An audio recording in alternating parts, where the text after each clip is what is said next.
Mendirikan usaha di lokasi yang tidak lazim, seperti di area pemakaman, kawasan pegunungan, atau lahan persawahan, membutuhkan perencanaan yang sangat matang karena melibatkan aspek hukum, etika, dan logistik yang jauh lebih kompleks daripada lokasi komersial biasa. Berikut adalah poin-poin krusial yang wajib Anda perhatikan sebelum melangkah lebih jauh.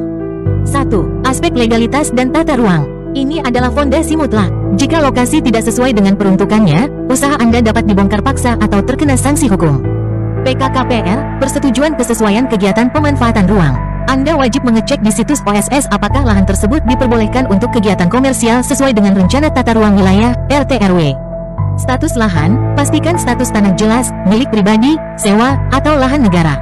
Lahan seperti sawah seringkali dilindungi sebagai lahan pertanian pangan berkelanjutan, LP2B, yang dilarang dialihfungsikan untuk bangunan permanen. Izin lingkungan, lokasi sensitif seperti area dekat kuburan atau kawasan gunung memerlukan dokumen lingkungan, seperti SPPL atau UKUPL, untuk memastikan operasional usaha tidak mencemari lingkungan atau mengganggu ekosistem. 2. Etika dan penerimaan sosial. Lokasi-lokasi tersebut memiliki ikatan emosional dan budaya yang kuat bagi masyarakat sekitar. Sensitivitas budaya, jika lokasinya dekat pemakaman, Anda harus mempertimbangkan dampak psikologis dan religius bagi masyarakat sekitar. Pastikan usaha Anda tidak melanggar norma kesopanan atau dianggap menistakan area tersebut. Izin lingkungan sosial, lakukan pendekatan kepada tokoh masyarakat, tokoh agama, dan warga setempat sebelum memulai.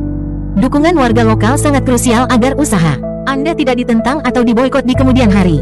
Dampak lingkungan, lokasi pegunungan sangat rentan terhadap erosi, longsor, dan kerusakan vegetasi. Pastikan desain bangunan Anda ramah lingkungan dan tidak merusak vegetasi asli. 3. Logistik dan infrastruktur. Lokasi di gunung atau sawah biasanya memiliki tantangan aksesibilitas yang tinggi. Aksesibilitas, pertimbangkan kemudahan akses untuk pelanggan, penyaluran logistik barang, serta jalur evakuasi jika terjadi bencana, terutama di pegunungan. Utilitas dasar, pastikan ketersediaan air bersih, listrik, dan pengelolaan limbah, sanitasi, tidak merusak area sekitar.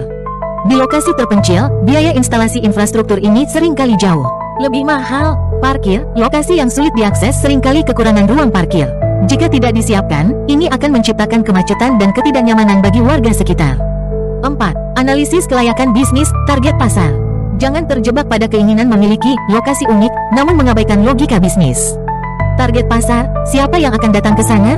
Apakah mereka bersedia menempuh perjalanan sulit atau melewati area yang dianggap angker, sensitif, hanya untuk produk atau jasa Anda?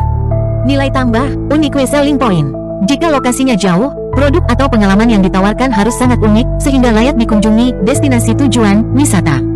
Saran solusi, jika Anda tetap ingin membangun di lokasi tersebut, lakukan langkah-langkah berikut. 1. Konsultasi dengan dinas terkait, kunjungi Dinas Penanaman Modal dan Pelayanan Terpadu Satu Pintu, DPMP-TSP, setempat.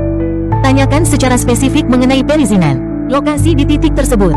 2. Lakukan pendekatan sustainable. Jika membangun di gunung atau sawah, gunakan konsep eco-friendly atau bangunan bongkar pasang tanpa semen permanen agar lahan tetap dapat berfungsi sebagai penyerapan air atau area hijau. 3. Libatkan warga lokal. Jadikan warga setempat sebagai mitra atau tenaga kerja. Ini akan menciptakan rasa memiliki dan melindungi usaha Anda dari konflik sosial. 4. Siapkan rencana mitigasi. Mengingat lokasi yang rawan, gunung, sawah, buatlah analisis mitigasi bencana, seperti risiko longsor atau banjir, sebagai bagian dari rencana bisnis Anda.